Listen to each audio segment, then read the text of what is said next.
Hola, buenas tardes. Estamos en la Feria Internacional del Libro de Bogotá, en una tarde de miércoles con un invitado maravilloso, Daniel Ángel, que nos ha regalado unas obras extraordinarias con aires y con inspiración y presencia fuerte de José Asunción Silva, pero también historias del conflicto armado colombiano y de las realidades, muchas realidades que vivimos en nuestro país. Hoy estamos para hablar sobre el segundo libro de una saga que Daniel decidió llamar Sepultar tu nombre, y vamos a hablar de todos los libros que componen esta saga y específicamente de Los Asesinos del Monte, aunque también del trabajo creativo y de la producción literaria de Daniel. Así que Daniel, bienvenido. Querida Nata, muchísimas gracias por la invitación a lectores.co, que es un portal pues maravilloso, y de una vez invito a todos quienes nos ven y nos escuchan para que lo sigan.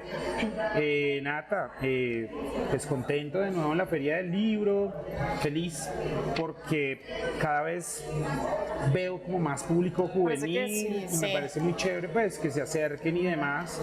Creo que tengo muchas contravenciones con la feria, con muchas cosas, corferias, pero creo que en otro momento hablaremos de eso. Y bueno, acá estamos igual, hay que seguir dando la pelea por el sector totalmente, cultural. Hoy más que nunca, ¿no?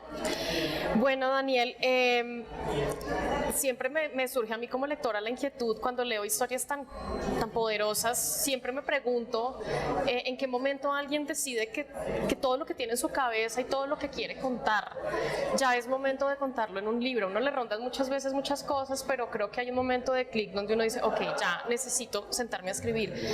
¿En qué momento de tu vida decides empezar a escribir, y en qué momento dices, ok, ya además quiero publicar esto, creo que esto ya merece estar afuera? Ok, siempre he pensado varias cosas con relación a los orígenes de mi proceso como lector, es decir, mi proceso como escritor inicia con mi proceso como lector. Y hubo dos momentos claves. El primero fue como buscando una forma de paliar la soledad. Yo fui el primer nieto de la familia, fui criado por solo mujeres, ellas no se dieron cuenta que no me satisfacía con los juguetes y demás, y empezaron a darme libros. Y creo que de una u otra forma fue la manera en que yo le hice como quite o no quite, sino aguante como a la soledad, pues a un espíritu yo creo que también medio apesadumbrado y como muy observador de las cosas desde muy pequeño. Eso por un lado, y fue mi proceso lector. Y bueno, tuve la fortuna de que mis tías, mi madre me regalaran muchos libros desde que era pequeño. ¿Recuerdas, haciendo un paréntesis, algunos de esos primeros libros que digas como, imagínate que hay una anécdota muy curiosa, y es que a mí una tía me regala Los Tres Mosqueteros de Dumas, pero era una versión infantil, y cuando yo la leí yo tendría unos 7 años, yo creo, y yo le dije a mi tía que a ese libro le faltaban muchas cosas, o sea, que yo sentía que era una historia incompleta, que faltaba mucha vaina, que dónde estaba el resto. Y mi tía, pues mi tía no tiene estudios, nada, pero se dio la tarea de investigar y descubrió una versión original, pero pues Los Tres Mosqueteros, y la leí. Entonces yo empecé a leer, imagínate, con Dumas, y luego tuve la fortuna de tener muy buenos profes de literatura, y pues yo estudié cerca del centro de Bogotá, cerca de las librerías, y entonces empecé a visitarlas en la Casa de Poesía Silva. Estaba suscrito como a todas las bibliotecas cercanas a la casa, la Luis Ángel Arango. Entonces como que tuve una relación muy cercana, muy estrecha con los libros desde pequeño, y no con la imagen. A mí me encanta, por ejemplo, los libro álbum, que a mi esposa le fascinan, ¿no?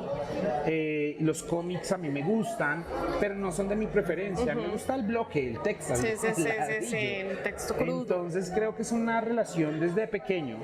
Y la escritura, tú hiciste una pregunta muy linda, y es o sea, ¿en qué punto yo que investigo para escribir, en qué qué punto uno, después de una investigación, uno dice, bueno, ya voy a escribir una novela?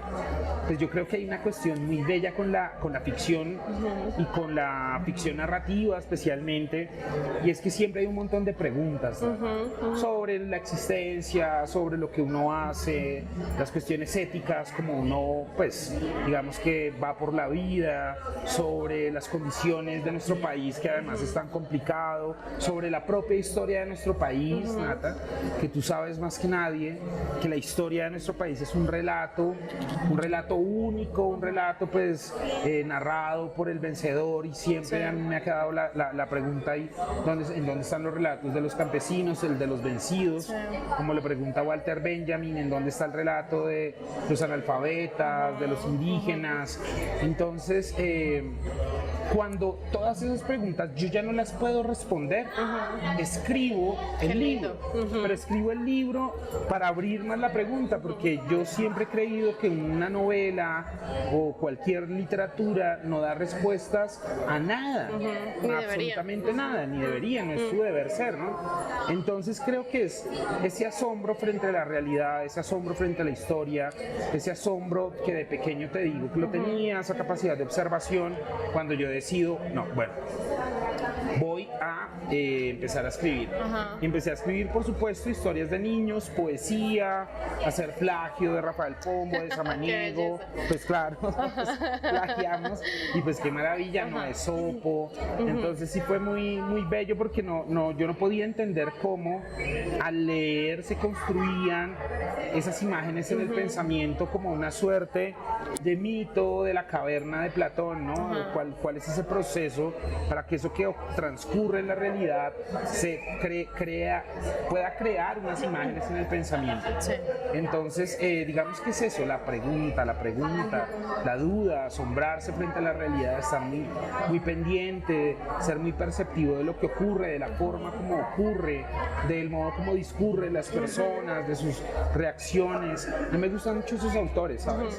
Esos autores que detienen lo diegético. Ahorita es que hay muchas cosas de que hablar, Nata, pero quiero detenerme un segundito en eso. Creo que ahora los autores se van mucho por el relato y cuentan y no detienen esa narración, ese universo diegético, las acciones, y no se detienen para reflexionar a propósito del interior de los personajes. Y sé que tiene que ver con la evolución de los lectores. Los lectores ahora son totalmente audiovisuales, quieren ver las acciones, pero creo que hay que detenerse un poquito, y me gustan mucho esos autores que se detienen, que exploran el espíritu humano, que van al fondo, que muestran un gesto del personaje, y entonces ese gesto tiene una explicación en el pasado, y entonces se pueden construir elipsis a propósito de sus gestos. Bueno, eso es lo que a mí me interesa, ir al fondo, no ir hacia adelante. Yo a veces le digo a mis estudiantes, el mundo corre muy rápido. Yo creo que la literatura debe ralentizarse un poco y no ir hacia adelante, sino al fondo. Detenerse en el detalle también. Sí, a mí me gusta mucho, tú lo has visto, me gusta el detalle, la minucia, como la descripción, la filigrana y de la escritura, a mí me gusta eso. Hay una cosa que decías en una entrevista, me pareció muy linda. Dices, que en medio de tantas violencias, decías que el amor, la poesía, la amistad prevalecerán por encima de la guerra, de los odios heredados, de la maldad y de la desigualdad. Y pensaba, ¿cómo logras establecer ese equilibrio cuando escribes sobre cosas tan crudas y tan tenaces? Pero ¿cómo logras que el amor también esté presente, que la poesía, es decir, lograr un balance para que una historia que es muy cruda y es muy real y es muy violenta no se convierta tampoco en un baño de sangre, sino que también haya como esos destellos de otras cosas? ¿Cómo estableces ese equilibrio? Porque supongo que no debe ser fácil. Tú tienes una historia que quieres contar y la idea es contarla como tiene que ser. Entonces, ¿qué haces ahí con esa estructura? Nata, esa pregunta es muy linda, es muy, muy linda, Nata, porque es un debate, ¿no? Es la dicotomía de enfrentarse a esos acontecimientos tan tenebrosos de la historia de nuestra nación. Pero hay algo muy, muy muy significativo en esto y es cómo los abordamos. Y siempre me pregunto, ¿qué necesidad hay de cargar estéticamente una escena que es muy cruel, ¿no? Y creo que lo que justamente a mí me ha dado la oportunidad y la fortaleza pues de afrontar estos temas, porque espiritualmente son cargas, es el amor, es la propia poesía, son los amigos. Es decir, que creo que en mi vida personal, como Daniel Ángel, no como el narrador de las novelas, sino en mi vida personal, lo único que me ha salvado es el arte, los amigos, el amor. Eso me ha salvado, me ha sacado como del fondo, no me ha dejado, mejor dicho, no me ha dejado caer en el fondo pues de un mundo que a mí me parece que es un mundo demasiado cruel también, un mundo que, como te digo, va muy rápido. Y en la literatura yo pretendo de cierta forma que mis personajes también tengan como ese componente esperanzador. ¿Por qué? Porque yo creo, por un lado, técnicamente me parece que un personaje tiene que tener capacidad de transformación. Y yo no creo que... Yo tengo una tesis que puede ser un poco... Puede generar controversial en el sentido en que yo a veces creo que la literatura no necesita un protagonista y un antagonista, sino que un mismo personaje puede ser el protagonista y el antagonista. Y esos son los matices del ser humano. Me encanta. A mí me encanta que un personaje que es el bueno la embarre y cometa errores y cometa actos de injusticia. Y me encanta cuando los personajes, supuestamente los malos, ¿cierto? O ese espíritu inmoral o amoral de la obra literaria cometa actos bondadosos y de conmiseración frente a otros personajes. Me encanta y lo amo. Entonces creo que los seres humanos somos eso, y la literatura no es otra cosa que la representación de la vida humana, y los personajes no son otra cosa. Un personaje es la representación de millones de seres humanos vivos. Entonces siempre he creído que la humanidad pervive y permanece justamente porque tenemos esperanza, porque a pesar de todo hay una fuerza que yo creo que es inherente al espíritu humano, y es la de seguir adelante, la de intentar hacer el bien, la de contribuir. Es capaz de tener amigos. El hombre más perverso del mundo puede tener un amigo. Esos son los matices. El hombre más solitario del mundo, la mujer más solitaria del mundo puede amar a alguien. Y yo creo que ahí está la literatura. Creo que en esos personajes que se enfrentan a las peores vicisitudes, como a los abismos insondables del espíritu humano, pueden sacar la cabeza y empezar a amar a la vida. Entonces creo que es una relación intrínseca que hay entre mi existencia y mi escritura y lo que yo leo. No logro escaparme de eso. Y tú ves, Nata, y yo creo que, o sea, pertenecemos como al mismo círculo, y nuestros amigos, nuestros oficios, nuestros hobbies, prácticamente todo, pues lo único que yo medio hago así por fuera de la escritura es cocinar y montar bici, pero de resto todos, casi todos mis amigos, a donde salimos a cenar, a tomarnos un café, alrededor de los libros, así no hablemos de los libros, así no hablemos de poesía, así no hablemos de novelas, pero estamos unidos por eso, porque creo que el arte sí hermana a los seres humanos, los hermana. Entonces, Nata, creo que ese es, digamos, el ingrediente secreto, y es dejar que todas esas emociones de esperanza en el porvenir permeen la obra literaria. Eso es lo que yo intento hacer. ¿Cómo haces tu proceso de investigación? Es decir, tú tienes una estructura montada, tienes a tus personajes y sobre eso haces la investigación, o haces primero la investigación, porque es que esos son temas muy complejos y eso implica un acercamiento a unos personajes reales que requieren como de... Es decir, hay todo un proceso alrededor de eso. Existirán unas fuentes que son archivos y libros y videos y demás, supongo, pero cuando se trata de entrar en contacto con gente en la vida real, la aproximación es diferente. ¿Cómo es tu ejercicio ahí? ¿Siempre lo haces de la misma manera? ¿Alguna vez te ha fallado y dices, no, esta no era la manera de acercarme a esta gente, hay que hacerlo por otro lado? ¿Cómo vas hilando eso y conectándolo con la ficción que vas escribiendo? Depende. He fracasado por lo regular. Yo primero hago una investigación de archivo y luego hago investigación de campo. Todo eso lo junto. Me ha fallado porque yo escribo desde la perspectiva de las víctimas. O escribo desde la perspectiva de los que no han podido hablar, de los vencidos.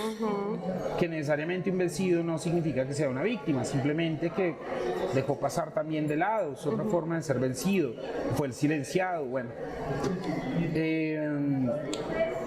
Pero hay una complicación muy seria que tú la mencionaste, y es cómo trasplantar esas experiencias tan dolorosas y rudas y fuertes de unos seres humanos que han padecido la existencia, cómo trasplantar eso de un ser humano real a un personaje de la ficción. Claro. Muchas veces los personajes de la vida real se sienten un poco ultrajados, ¿sabes? Se sienten un poco ultrajados. Eso me ocurrió con una novela que se llama Montes de María hace muchos años, cuando estuve en la región de los Montes de María recorriendo varios pueblos y llegué al Salado. Pues no se sintieron bien, ¿sabes? Porque ya habían ido muchos periodistas, me contaron una experiencia terrible, ¿no? Cuando fundaron la Fundación Semana, fundó la biblioteca, les llevó a Carlos Vives a hacer un concierto. Entonces ellos quedaron como asombradísimos, dijeron, o sea, no queremos esto, no lo necesitamos, o sea, la incapacidad llevamos de 10 comprender años intentando sanar las heridas de una masacre que fue bárbara, y nos traen un concierto de Carlos Vives, y yo llego después como a los meses y como que otro periodista, ¿no? Yo soy escritor, ¿no? Lo mismo, o sea, y yo como no, la embarré, me quedé unos días y al final pues comprendí que no era la forma. Me llevé algunos contactos y luego sí pude, en definitiva, hablar con varios. Es más, todavía tengo amigos en la región, entonces fue distinto. En esta investigación para esta novela del Oriente del Tolima y del Sumapaz, tuve la oportunidad de conocer a varios hijos de sobrevivientes y a uno de los sobrevivientes propiamente, y fue muy bello porque pues tú sabes que la historia es una perspectiva polifónica, es coral, no hay una verdad, esa vaina no existe. Aunque tratan de imponerla. Entonces, pero... Claro, escuchar las versiones, las anécdotas, la literatura tiene una enemiga tenaz que es la anécdota, ¿no? Lo anecdótico en un libro la vuelve sosa, floja, no funciona como en el engranaje, pero es decir, de esa anécdota lo que uno tiene que hacer es como extraer el elixir. No es contar por qué un hombre salió corriendo mientras estaba incendiando su pueblo, sino por qué salió huyendo y no le ayudó a los otros. Eso es lo que uno necesita para escribir un libro, y eso es lo que al final de cuentas le va a quedar en el espíritu, como en la retina del espíritu al lector. Y es de qué forma el acto heroico o el acto de cobardía nos ha constituido como seres humanos desde que somos seres humanos. Entonces me han pasado unas cosas. Es que debe ser tenaz, y cuando uno llega a trabajo de campo es otra cosa, ¿no? Quería preguntarte, hay una frase que me pareció preciosa y que creo que condensa muy bien muchas cosas, no solo de tu libro, sino de lo que somos. Alguien dice, somos un pueblo triste, pero somos un pueblo unido. Siento que eso es como una manera de condensar un montón de cosas. ¿Podría uno decir que eso representa a nuestro país? ¿Somos un pueblo triste, pero somos un pueblo unido? Total. Yo he tenido la oportunidad de estar en honras fúnebres, por ejemplo, en el Pacífico colombiano, y ver a las cantadoras del Pacífico cantar esos alabados, y la comunidad se reúne, y esa tristeza se convierte en algo demasiado místico, que tiene que ver pues con toda todo un sistema de valores frente al mundo, de creer pues, que el alma trasciende y demás. Y lo mismo ocurre con los acontecimientos trágicos. Se ha hablado mucho de que Colombia es uno de los países más felices del mundo y demás, pero creo que es un empuje, también es una publicidad demasiado barata realmente. Sí, Colombia es pasión y demás. No tenemos mucho para ser felices, la verdad. O sea, la situación, o sea, yo creo que las personas que tienen un criterio y conocen de forma criteriosa su país, sabemos que no tenemos mucho de qué ser felices ni estar orgullosos, porque la geografía está, y eso no lo construimos nosotros. Y este país pues es un desastre, pero es un país que a pesar de sus desastres es un país que siempre se ha unido alrededor de la tragedia, y hay una cuestión con la tragedia que es muy hermosa, y de eso hablaron los antiguos trágicos griegos, ¿no? Sófocles, Eurípides, Esquilo, siempre hablaron de la tragedia como de ese elemento inexorable, ineludible, como que el ser humano, parece que los colombianos hubiéramos nacido con ese traspié puesto, ¿no? Pero a pesar de eso hay una lucha infatigable, es decir, es el hombre que sabe, la mujer que sabe que no puede cambiar su destino, pero sigue luchando. Y parece que en Colombia nos ocurriera exactamente lo mismo, pero lo hacemos en comunidad, que es, digamos, por lo que lo menciono. Lo digo también, ¿sabes por qué? Porque en la experiencia que he vivido haciendo investigación para los libros, he descubierto que las comunidades se sanan a sí mismas, porque el Estado y los gobiernos nunca aparecen. Y la única forma de curar esas heridas es juntándose ellos, es creando actividades, haciendo círculos de la palabra, cocinando. Son impresionantes, Nata, o sea, agrupaciones de mujeres que se han reunido y forman sus coros para cantarle a sus muertos, agrupaciones de hombres que han construido parterres, jardines en honor a los desaparecidos, o sea, y el Estado por ningún lado. Entonces creo que a pesar de toda la tristeza y lo demencial que ha sido la violencia en nuestro país, sí hay una unión muy profunda de las víctimas, que somos casi todos. Sí, exactamente, de una u otra manera, ahí estamos. Ahí estamos. Para cerrar, ¿qué lugar crees tú que tiene la literatura colombiana y latinoamericana en la narración, no solamente en la ficción, sino en poner sobre la mesa estos temas? Ahorita decíamos, no necesariamente su deber, no necesariamente hay que responder preguntas, más bien hay que dejarlas planteadas. ¿Qué crees tú que está haciendo la literatura hoy frente a estas cosas? Bueno, yo tengo ahí 3 tesis y las he pensado, Nata, ni que me hubieras dado las preguntas. Una es la voz de la mujer, y la voz de la mujer en medio de la violencia, que es más potente, porque la mujer es una víctima demasiado indirecta. Hay una obra de Aristófanes en las que las mujeres hacen una huelga y dejan de servirle, es la expresión, a sus esposos, es decir, no se acuestan con ellos, no les dan comida, no los atienden. Si se van a la guerra, les hacen una especie de huelga. Y es la única forma, yo creo, en la antigüedad en que todos pudimos decir, oiga, sí, la violencia y tal, las mujeres existen en la violencia y son unas víctimas tremendas. Y la forma en que han sido víctimas las mujeres en Colombia, pues es terrible. Siempre pensamos, no, es que los hombres son los que van a morir al campo de batalla, a los que secuestran, a los que matan, los que se ponen uniforme, no.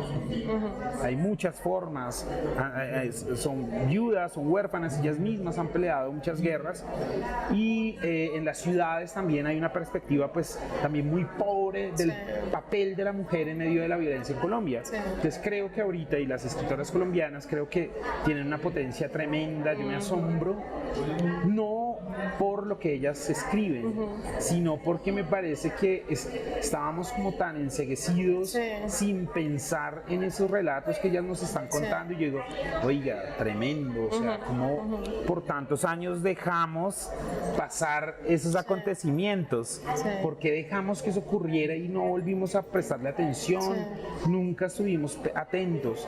Eso por un lado. Por otro, yo creo que la única responsabilidad de la literatura es la estética.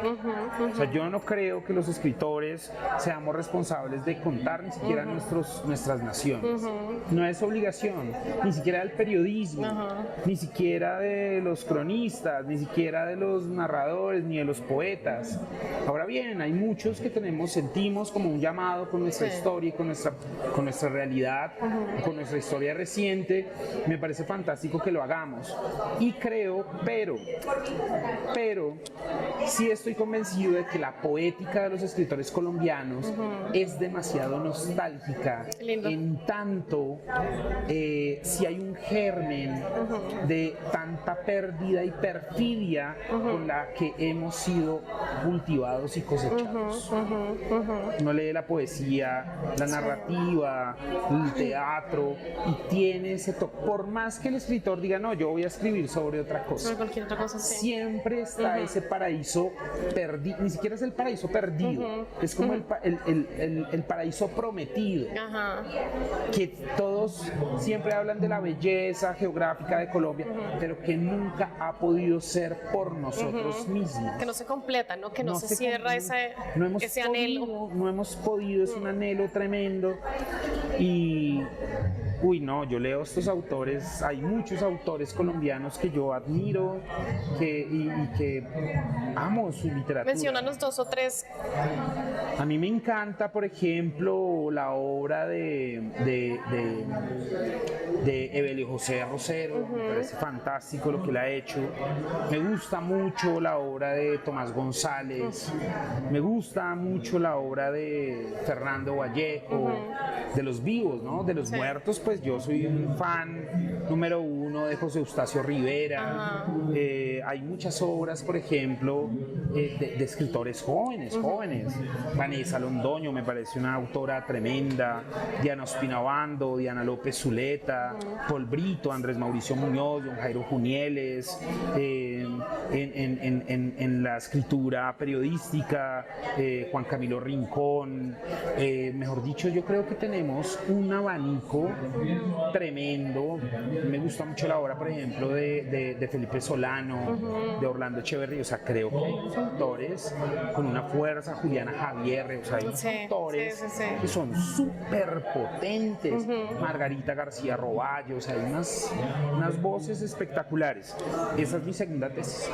Y la tercera es que algunos de los autores que estamos trabajando este tema, como hay otro que yo admiro muchísimo, que me parece un escritor bárbaro, que es Daniel Ferreira, creo que tenemos una función muy importante y muy bella, y es contar la otra parte de la nación, es contar la otra historia, es contar la perspectiva del caído, es contar cómo somos como los narradores ocultos en la obra de Pedro Páramo. O sea, somos los autores como enterrados con las víctimas, ¿sabes? Como que estamos intentando exhumar esas historias, ¿sabes?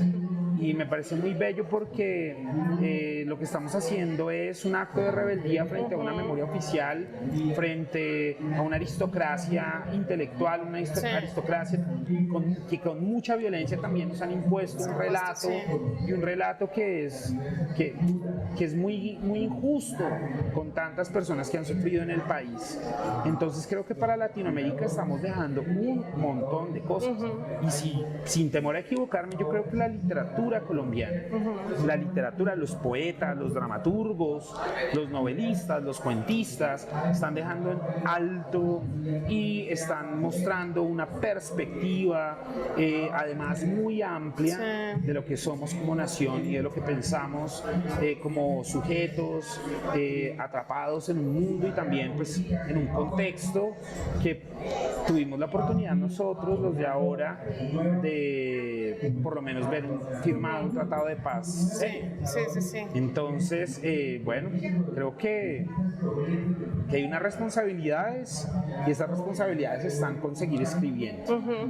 Cada cual lo que quiera, como quiera, pero con la disciplina y la búsqueda de la belleza pues que cada quien consigue. Qué lindo. Pues Daniel, muchísimas gracias. Nata, gracias a ti. Invitamos a los lectores a acercarse a la obra de Daniel Ángel y bueno, y a seguir acompañándonos en toda la Feria Internacional del Libro de Bogotá. Muchísimas gracias. Nata, gracias a ti y a todos quienes nos ven en lectores.com.